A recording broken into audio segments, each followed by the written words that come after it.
jump right into my friend, John Rothmann, my John Rothmann, not your John Rothman. Everybody's John Rothmann. Here he is, John Rothmann, everybody. Yay. Hi, Kim. Hi, how's it going over there?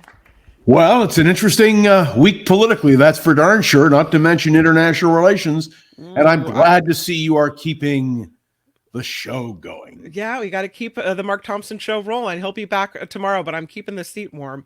So I thought about you last night when Ohio decided, the voters of Ohio decided to go ahead and write in to their state constitution that abortion is a legal choice for women in that state. And I was overjoyed to see that women came out to vote of all And parties. men. And it's overwhelmingly supported, and it's something we've seen before where the government's trying to take our rights away and we have to stand up and say, not so fast, pal. What's your take on this? Well, it was a tremendous show. I wasn't surprised. The Republican Party took a big hit last night. In Ohio, they put a lot of money, a lot of time, a lot of energy into trying to defeat a woman's right to choose. By the way, I don't say it's a defense of abortion. It is a woman's right to choose, which was on the line. And I would tell the Republicans, just take a look at the results. And the same thing happened in Virginia with Governor Youngkin, who campaigned vigorously in order to try to get both houses of the Virginia legislature to go Republican. And they didn't. They went Democratic. Yeah. I would say the Republicans have a real problem with issues. And I'm delighted and I'm not surprised. And because we've talked about this so often, you know that I predicted this for a long time. You always predict, you've always predicted it. But Ohio voters support the writing of the abortion into their state constitution. Does it mean that we're just as a nation more pro-choice, or does it mean somehow that this is bad for Trump, and in the 2024 election, this is a sign that the Democrats are going to come back in and be successful again? No, this is a reaction by people of conscience, Democrats, Republicans, liberals, conservatives. To take a woman's right to choose is unconscionable. Mm-hmm. And the Republicans rejoiced a year ago when Roe was overthrown and the Dobbs decision came down. And I said at the time, both on KGO and here with you and Mark, that this was a disaster for the Republican Party.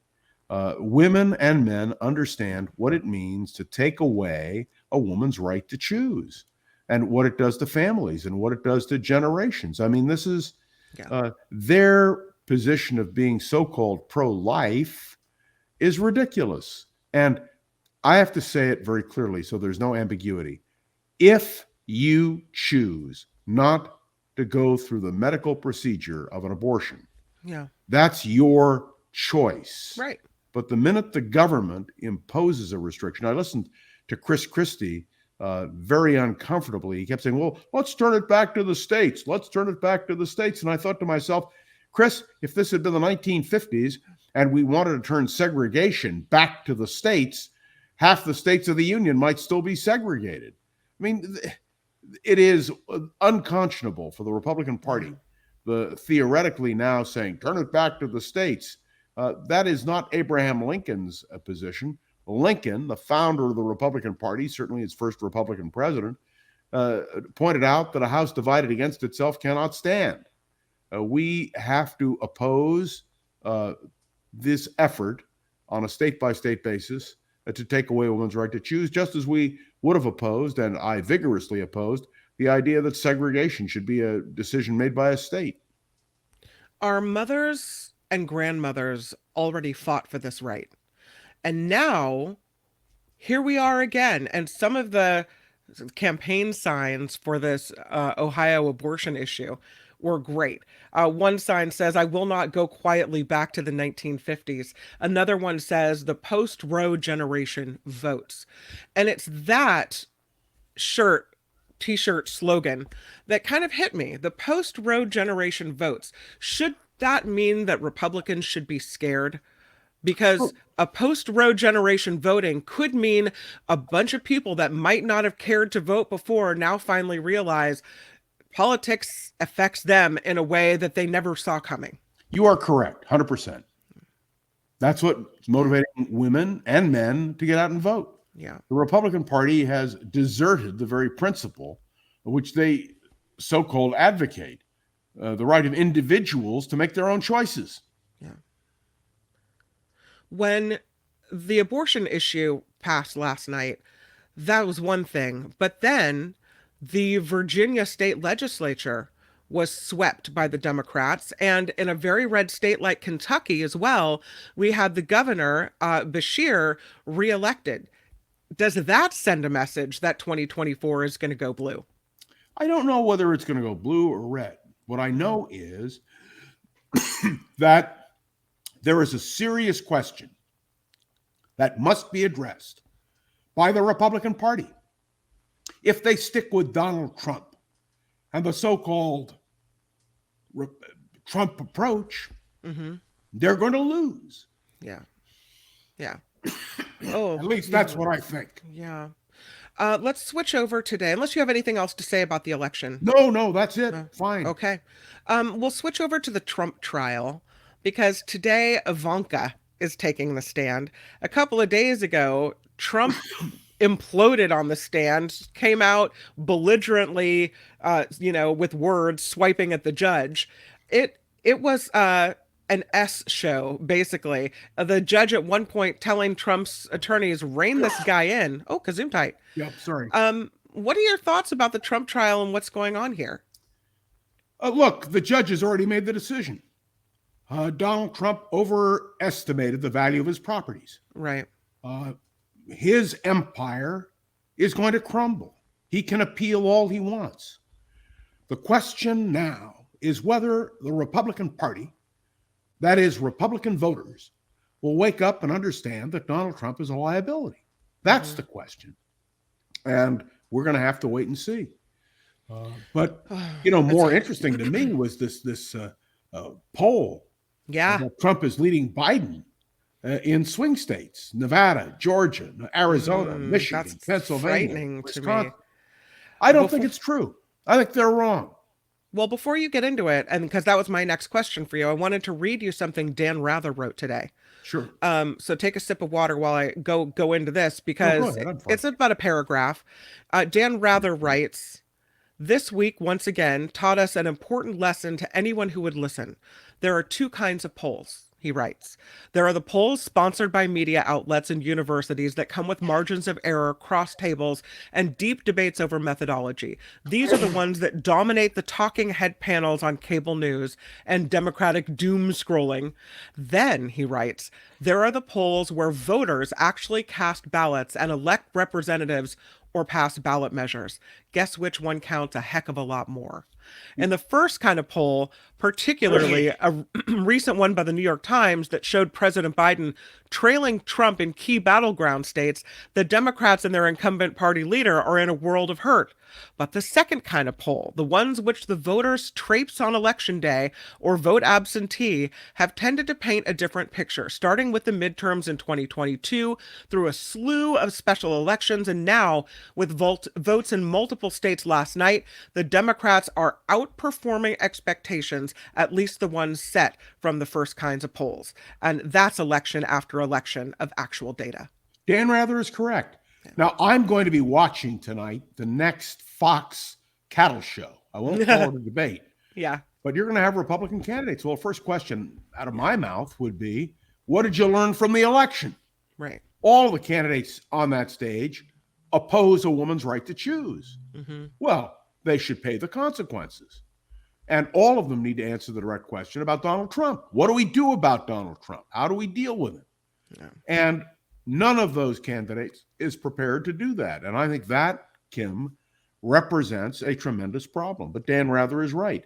Every time the populace, people, go to the polls, even in Republican states, the Trump anti-abortion forces, all these people lose. Yeah. So I frankly expect the Democrats are going to sweep in the next election.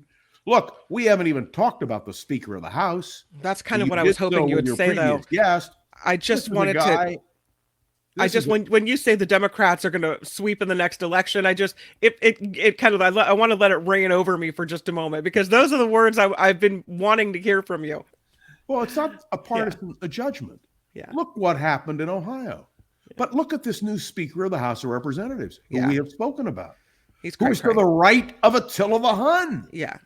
I mean, there is not a chance that the American people are going to embrace that. Now, somebody out there is going to say to me, but John, Trump has an iron lock. Well, let me tell you, 40% of the people probably will vote for the Republican Party. They'll probably vote for these Republican candidates. Mm-hmm. But I just don't see it. Now, let me say a quick word about Joe Biden, who is the leader of the Democratic Party and the president of the United States, and who is determined to run for another term. I don't know in the end whether he will be able to be very honest with you. I just don't know. But I can tell you that the speculation is already growing in the Democratic Party. Do they go with Kamala Harris? Do they go with Gavin Newsom? Do they go with Amy Klobuchar? Are there other potential candidates who exist? And the answer is there have to be. There will be. And of course, the presidency is bigger than any one person. Joe Biden, in the end, will have to make the decision about what to do.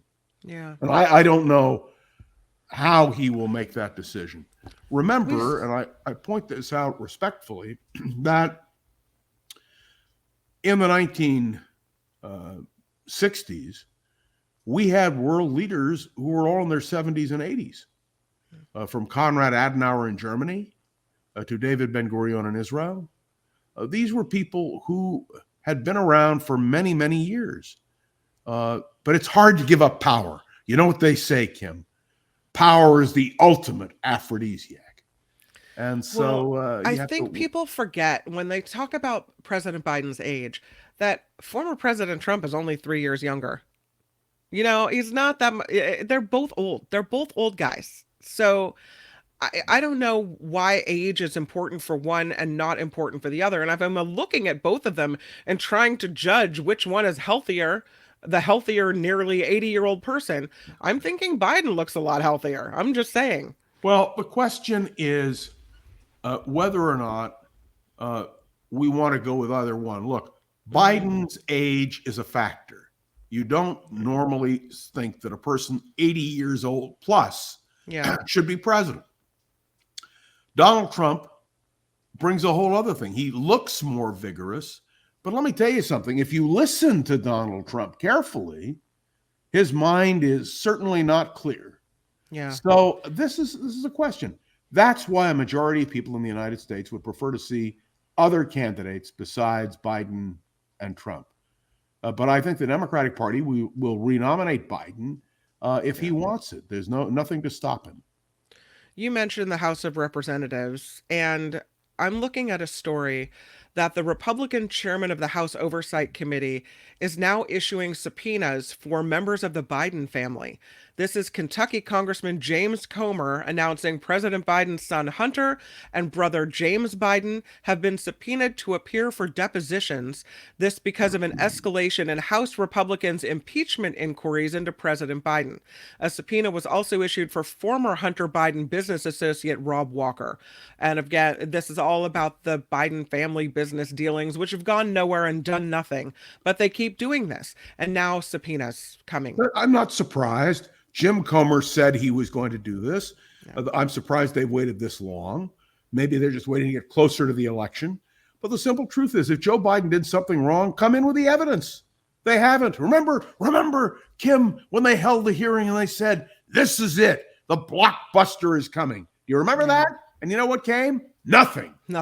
So all I can say... Every time they say a blockbuster is coming, every time they say, 2 days from now, we're going to make a big announcement. And the same thing with Trump. Every time he, told the world, I've got information for you, it turned out to be a big fat goose egg. I think that's one of the reasons the Democrats are going to take the House of Representatives. Yeah.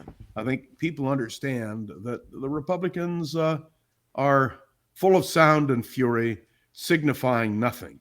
But let me make it clear so everyone understands this.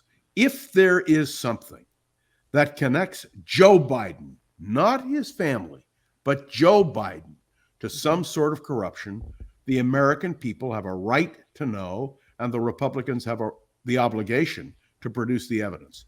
If they can't, then it's not an issue. But I'm not voting for Hunter Biden for president. No.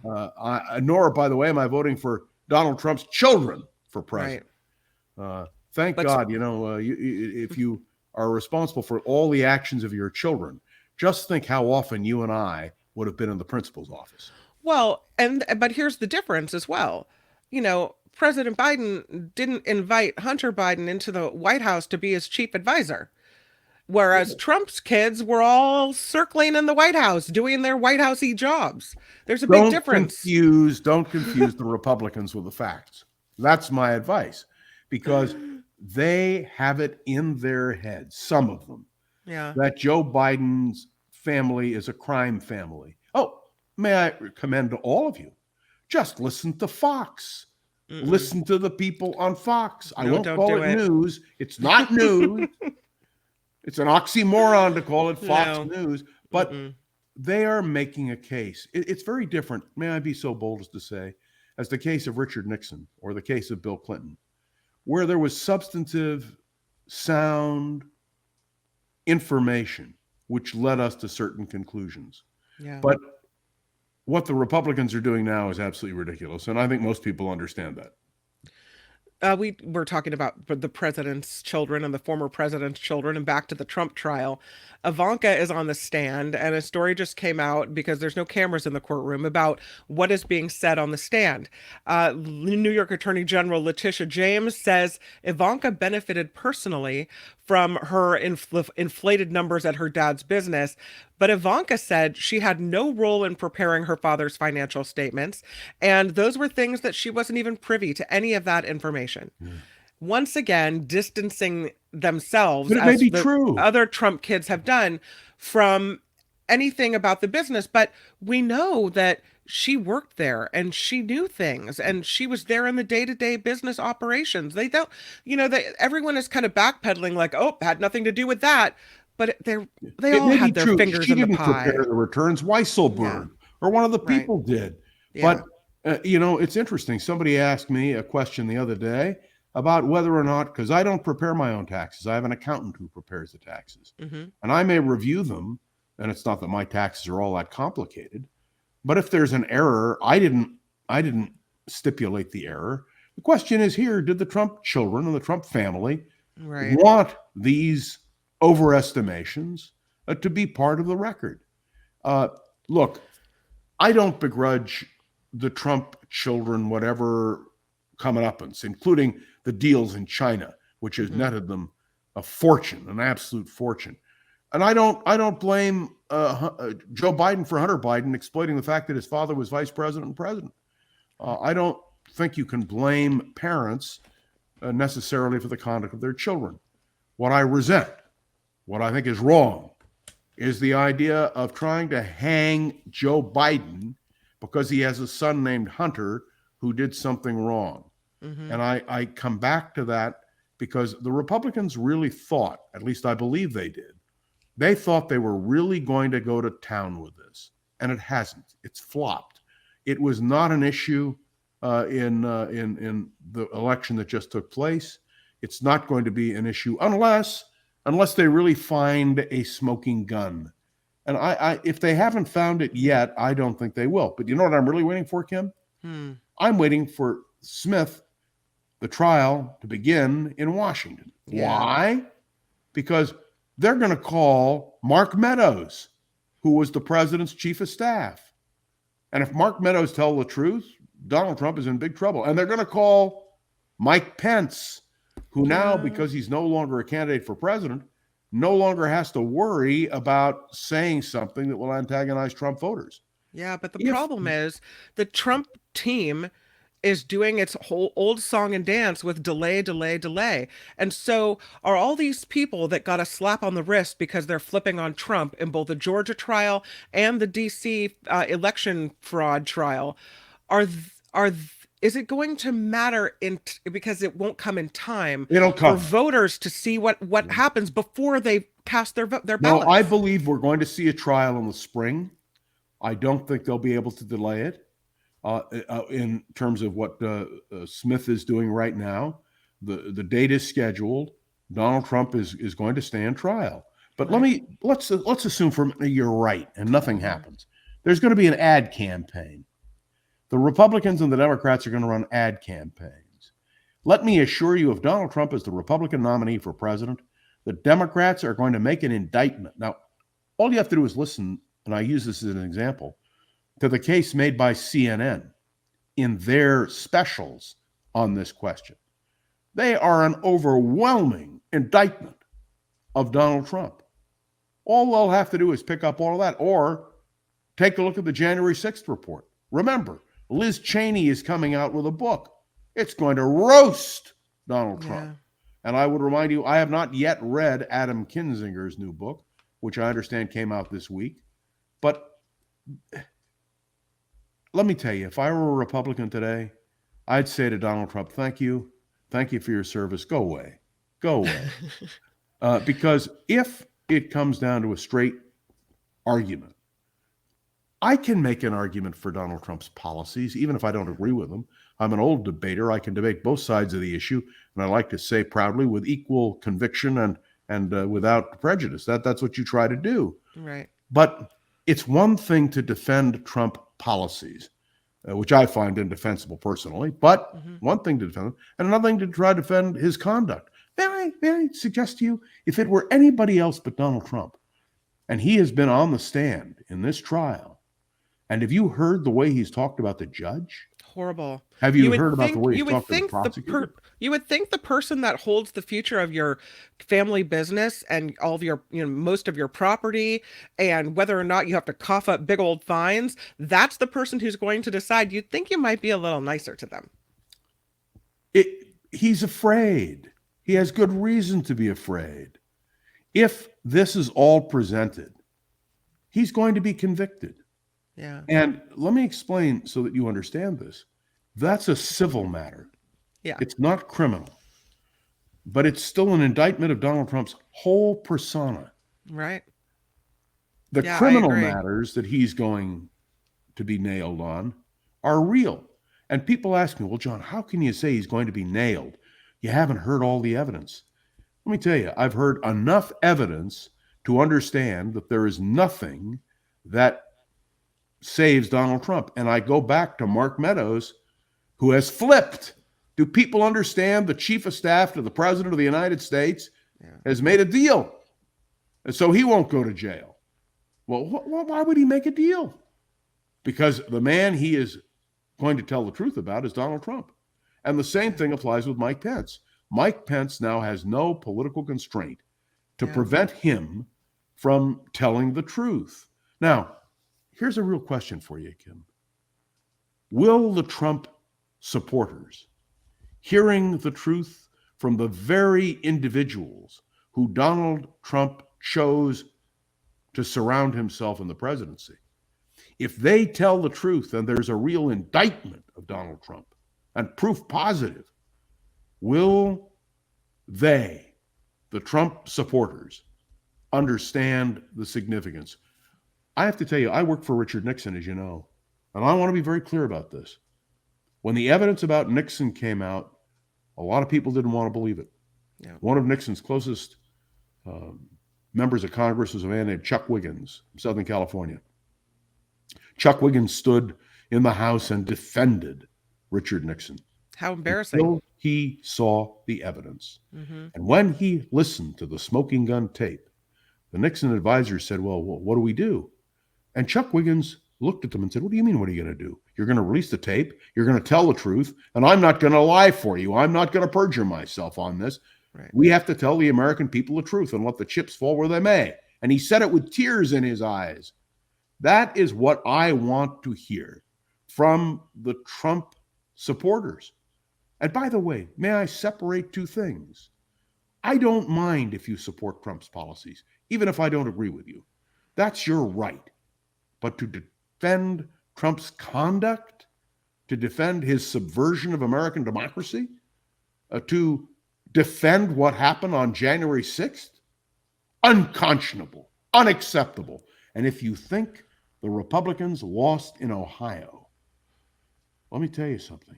I believe, and you and I will test this a year from now, God willing, we'll be talking. I believe that if Donald Trump is on the ballot, the rejection of the American people will be resounding.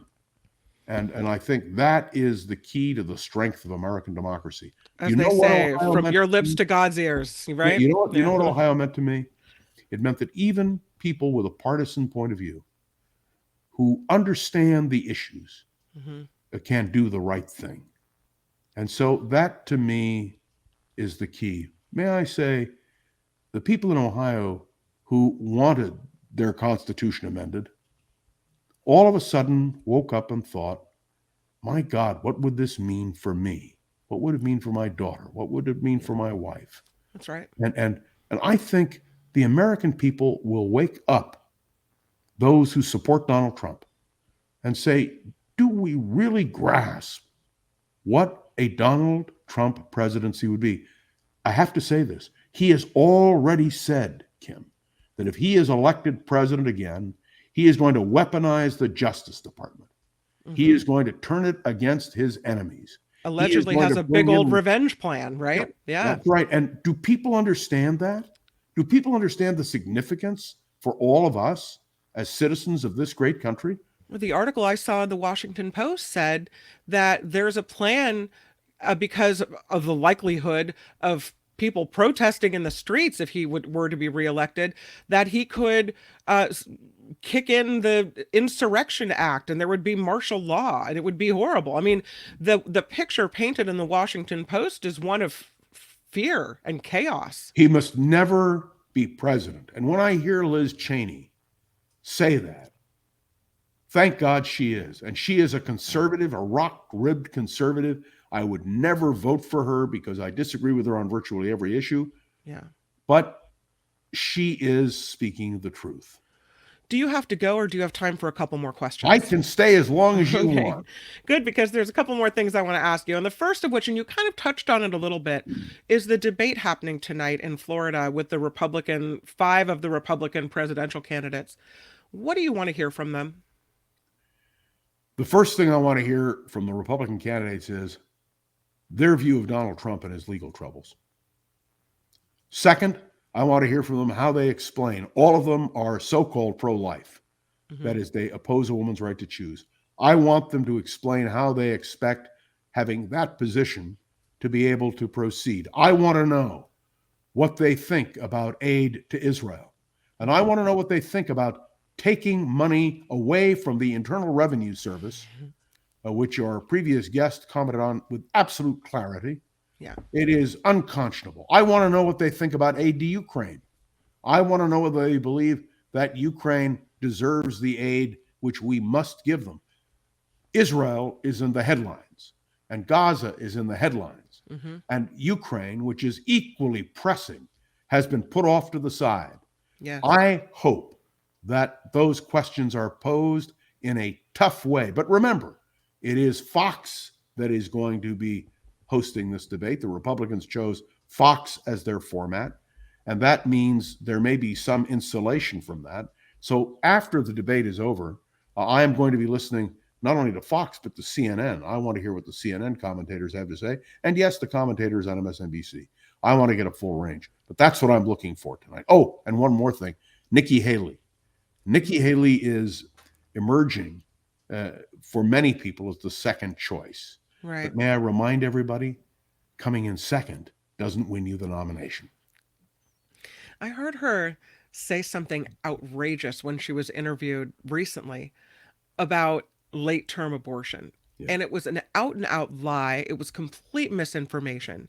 And she said it as if she believed it with a straight face. And that in that moment, I lost all respect. So if abortion is your issue, if you are happy about what happened in Ohio yesterday, then Nikki Haley isn't your candidate. Absolutely not. And by the way, this myth that Republicans advocate that Democrats advocate abortion until the birth of the child. Asinine. It's rubbish. Right. And it ought to be called what it is. Pure, lies. Unadulterated rubbish. And all of you lies. Out there listening to the sound of my voice know it's rubbish. Yeah. Okay, you brought up Israel and Gaza, and I wasn't going to touch on this today, but a story just came out within the last hour.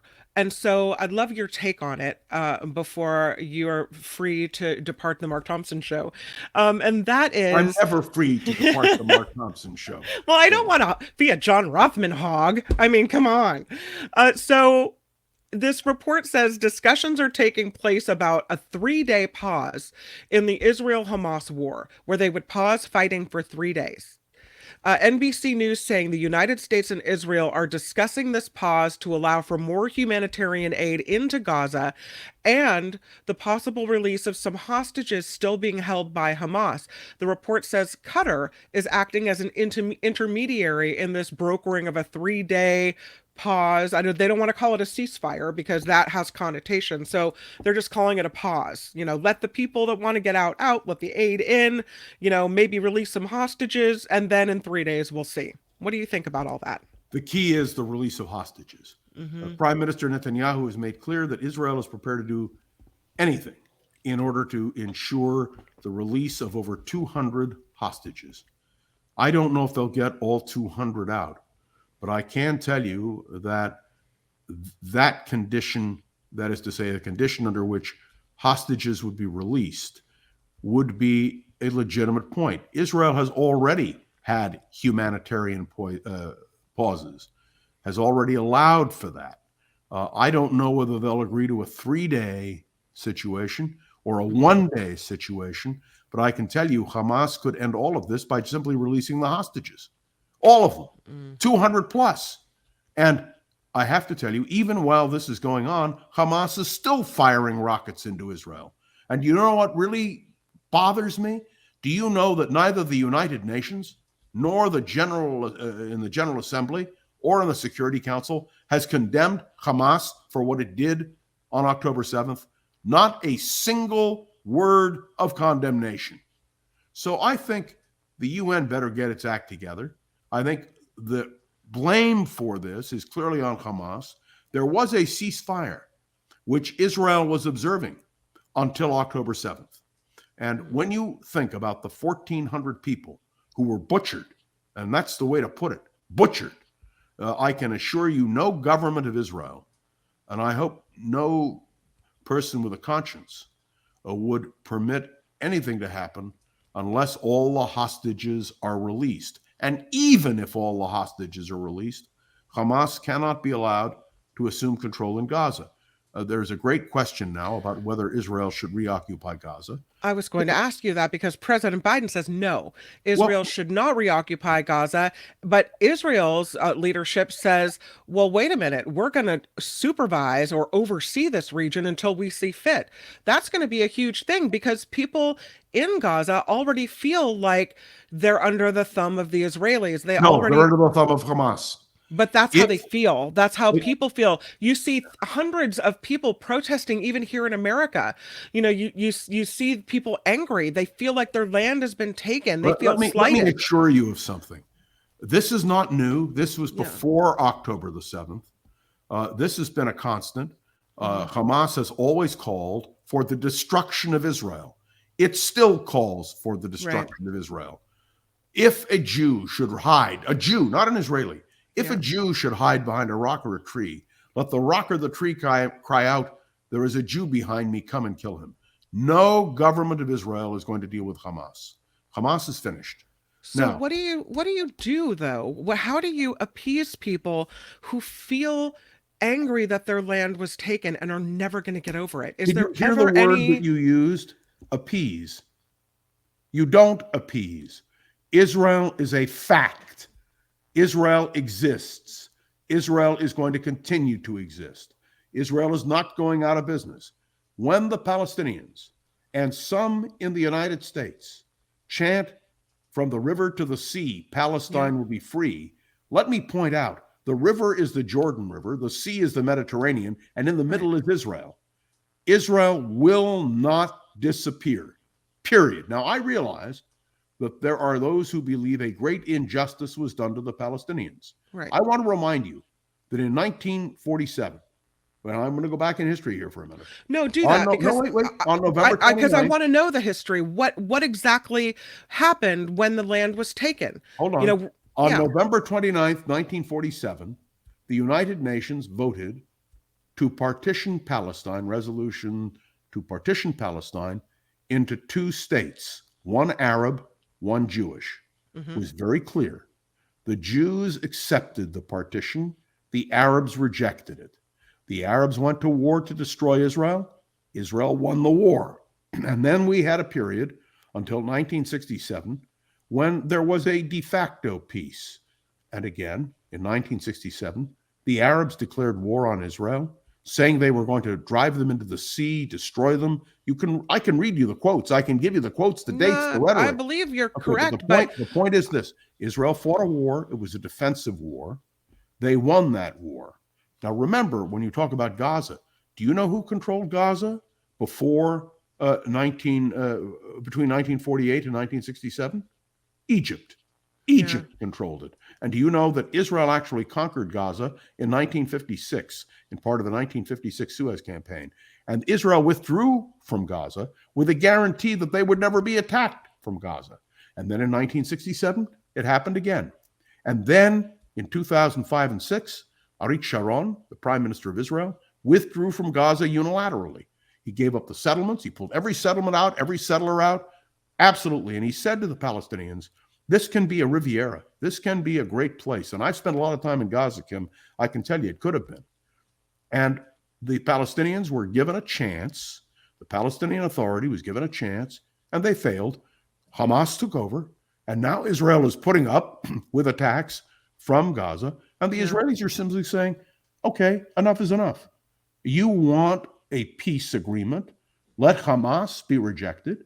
Let the Palestinians say once and for all, we accept Israel's right to exist, and let's come to terms.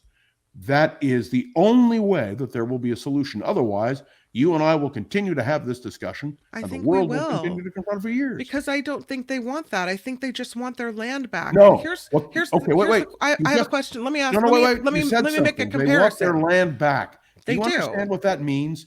That means the destruction of Israel. I listened the other day to a Palestinian representative talk about 75 years of occupation. Use your computer. 75, or your mind. 75 years is 1948. That's how long ago. They're not talking about an occupation of Gaza. They're talking about the fact, as you yourself said, Kim, that Israel took their land. Yeah. Well, let me be clear about this. Israel is a nation that is a member of the United Nations. It is recognized by the world as an existing nation. And I'm going to give a word to you. It is called politicide. Politicide means the destruction of an existing nation. There is only one nation in the world that today is subject to the possibility of politicide, and that's Israel. Well, I can tell you clearly, Israel is not going to allow that to happen. The question I have is, I love Israel, and I love America. But in America, and I bring this up because I've read recent things about making this comparison, right? America militarily overpowered Native Americans and took their land. We duped Hawaii out of their land. There have been multiple instances where we stole. We took the land. We fought wars. We claimed land. And, we're here now. It's America. We're not giving the land back, right? But when you look morally at what happened, you think to yourself, we really shouldn't have done that to the Native Americans. Now, am I willing to give my house and the property I own up for that?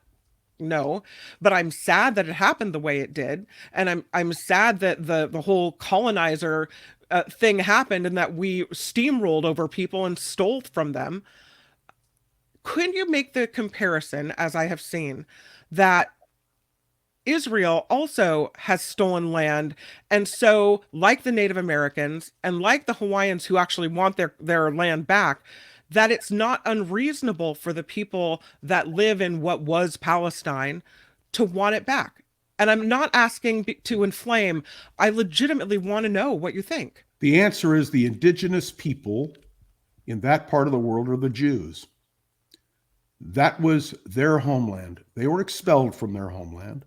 They went into exile, settled all over the world, and found themselves being subject to vicious persecution in place after place. The world decided, and the Jewish people demanded, that they have a homeland. And the world voted in the General Assembly of the United Nations to create an independent Jewish state, which we now know as Israel. It is true that there was injustice done to some, but the simple truth is injustice was done to Jews. Are you familiar with the fact that Jews were expelled from Arab countries? That over 750,000 Jews were expelled from Arab countries? Where did they go, Kim? You know where they went? To Israel. I can't make historical injustice go away. I don't believe the creation of Israel was a historic injustice, but I believe what is an injustice is that the Arab world, many of them embraced peace with Israel, Egypt, Jordan, the Abraham Accords, and Israel has been able to live with mortal enemies as at least friends of a cold sense, but friends. We need that from the Palestinians. Where is the Palestinian Authority, for heaven's sake? Israel signed an Oslo Accord. Arafat, Rabin, and Peres signed an accord. And who rejected that accord? Hamas. The world rejoiced when they thought there might be peace.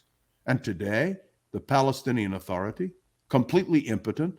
Abbas won't hold an election on the West Bank because he knows Hamas would win.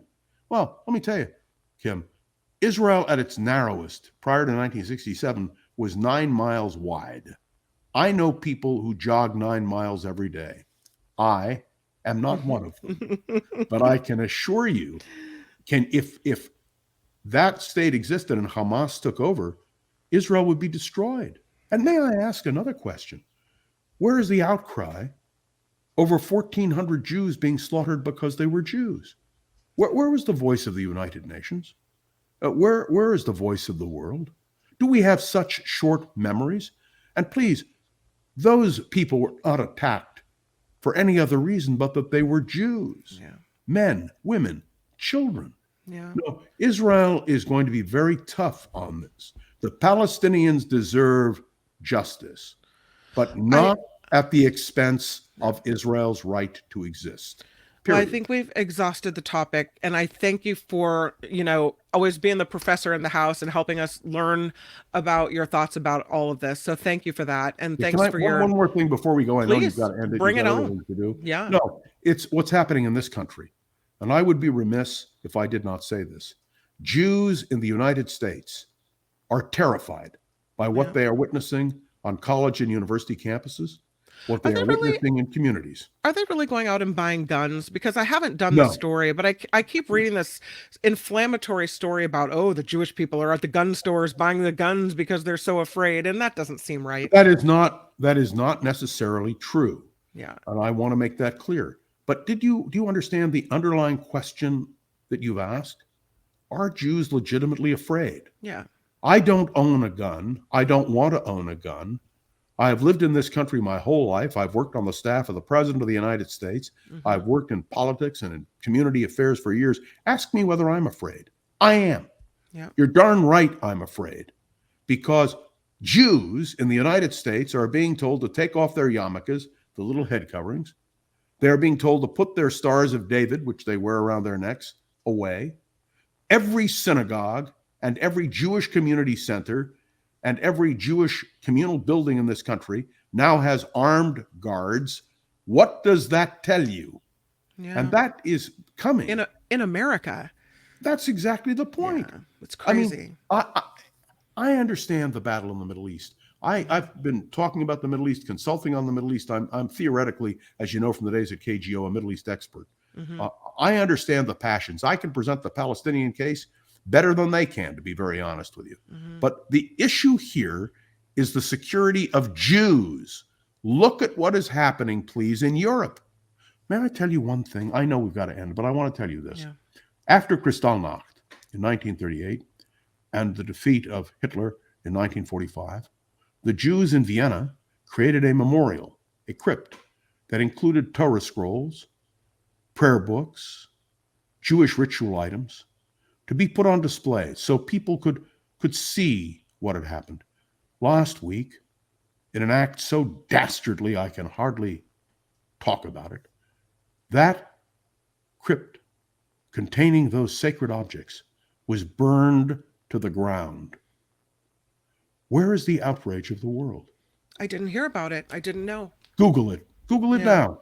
Let people know. Yeah. If you wonder why your Jewish friends are afraid, Kim, one last thing. Yeah. The rabbi at my synagogue posed a question. The question was, if this were a period in which you had to go to your non-Jewish neighbor for protection, do you think your non-Jewish neighbor would protect you? Who would you go to? The fact that that kind of question is asked in the United States of America, in San Francisco, California. That's a shocker, because I don't necessarily, I mean, and I know I'm putting my own personal spin on it, but that is not true. I would think that the majority of Americans, if they legitimately felt that they had neighbors of any religion that were in trouble, would open a door and say, come in and be here.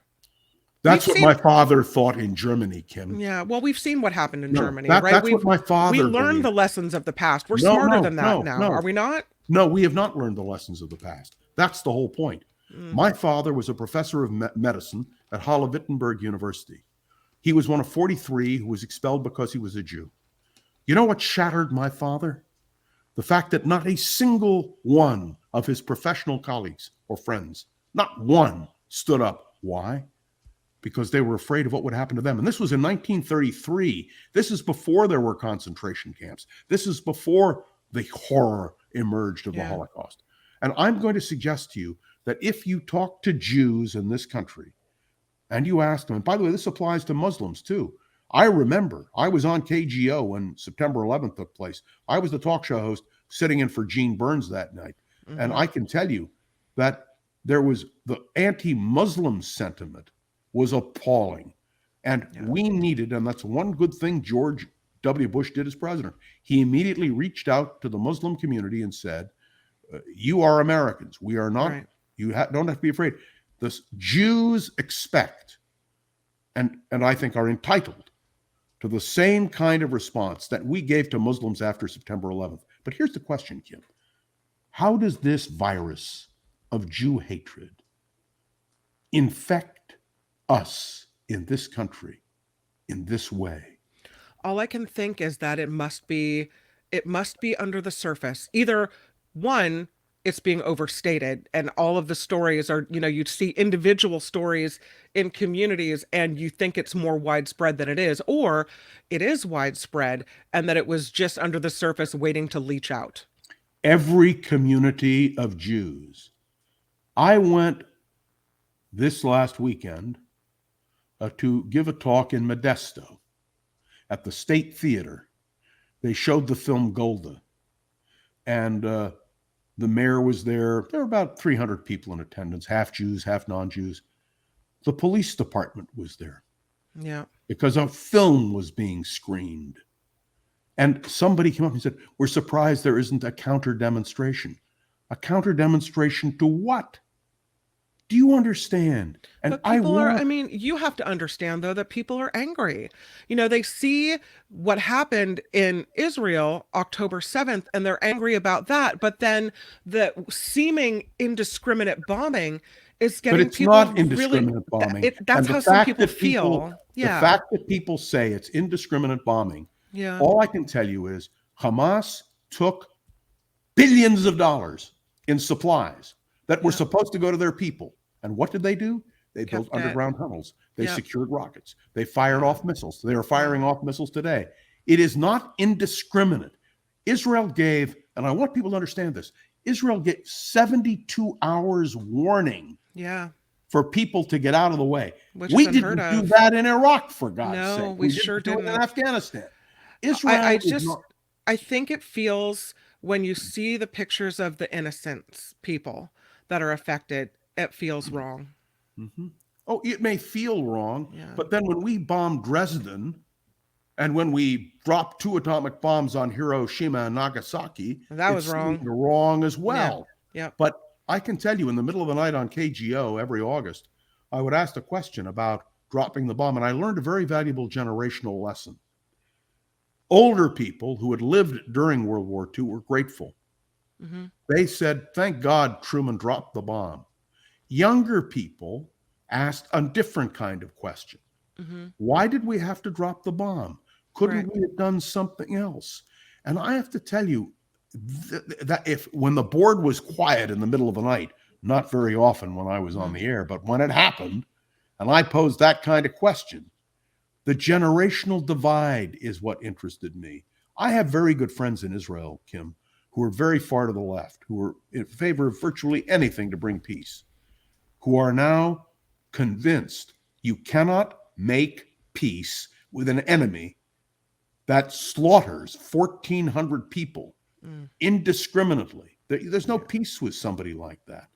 So the Palestinians have an obligation now. Yeah. They have to get their act together. Where's the Palestinian Authority? Have you heard them come out and condemn Hamas? No, of course not. No. Where's the Palestinian Authority to say we are willing to assert anything that's positive? Yeah. They're afraid. And so it's not that I'm not anti-Palestinian. I've been an advocate of a two-state solution for years. Yeah. I defended the Oslo process when a lot of people in the Jewish community were skeptical. I have reached out over the years. But what do you do when you run into this kind of situation? And there is no moral equivalency. Yeah. Let me ask you, Kim, it's a straight question. If you lived in Israel and you knew the rockets were flying from Gaza, what would you do? Would you simply allow the rocket and the perpetrators to maybe go you'll ahead and call do me what a they want? maybe you'll call me a turncoat, or maybe you'll call me someone who's doesn't have a healthy dose of nationalism. I would have been out of there. I don't No. want to have my family in a place that's not safe. Did I people don't move want from to New have York? my Did children. people after September 11th, did people move out of New York? If we had been attacked here in San Francisco, and you may not remember this, but there was an alert about the Golden Gate Bridge, which I can see from my bedroom window.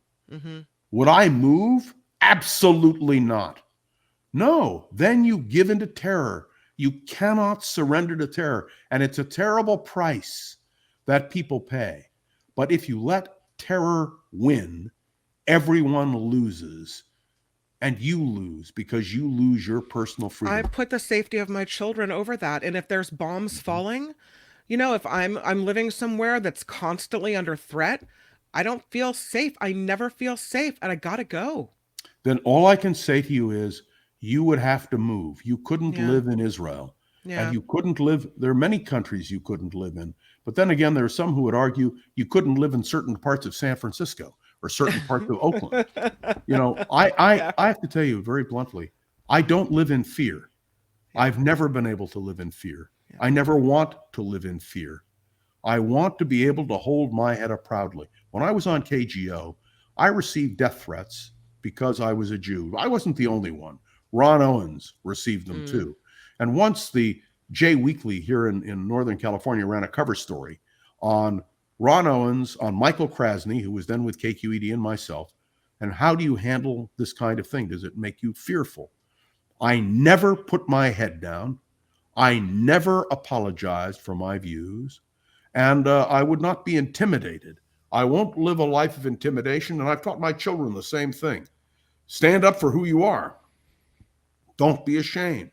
And it doesn't mean that your government always does the right thing. Think of all the times the United States of America has done the wrong thing.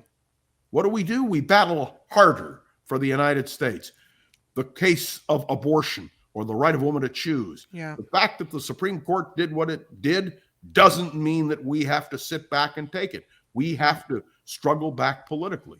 The difference in this moment has to do with the security and safety of Jews. I am telling you, I'm telling all the listeners, Jews, your friends, your neighbors are afraid because of what they are seeing.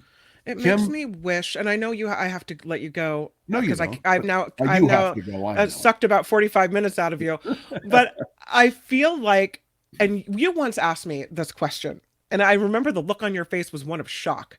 You said, "What are you?" As in, what religion are you? And I said, "I'm nothing." And you're like, "No, no, no. What were your parents?"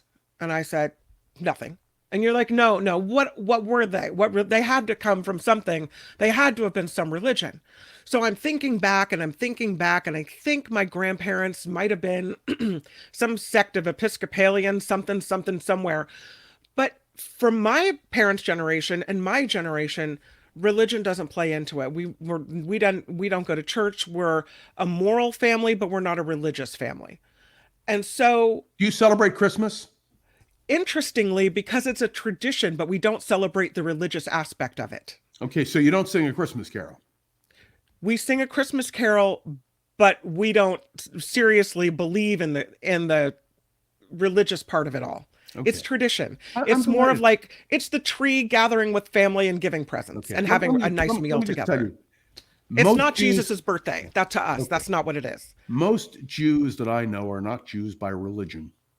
That is to say, their identification is not by going to synagogue Yeah. or by observing religious holidays. I can tell you my father, as a Jew in Germany, served in the German army. My grandfather was the Kaiser's doctor. My father was uncircumcised because my grandfather didn't want him to look different from other Germans when he went into the army. That might be TMI. That did not save my father or his family. Yeah. It had not to do with religion. Yeah. Jews are more than a religion. Jews are a civilization. So We what as you're a what you're saying is my thought process that religion causes most of the ills in the world wouldn't make a difference when it comes to people of Jewish background. well, you may say that, but Yeah. I can tell you, read the Hamas covenant. And all you have to do is read it. It's online. Yeah. And it'll tell you that Jews are out to conquer the world. Do you know that Hamas has in its covenant the protocols of the learned elders of Zion, a notorious anti-Semitic forgery which accused the Jews of trying to take over the world? Did you know that if you read the Hamas covenant, Jews started World War I, World War II? Did you know that? The No. Jews are responsible for all the No. wars in the world? They're not talking about Jews as a religion. They are talking about Jews. And it's hard for us to understand in this country where religion plays a role, but where we are a secular society. Why do you think some of these evangelical Christians, including the Speaker of the House of Representatives, want to call us a Christian nation?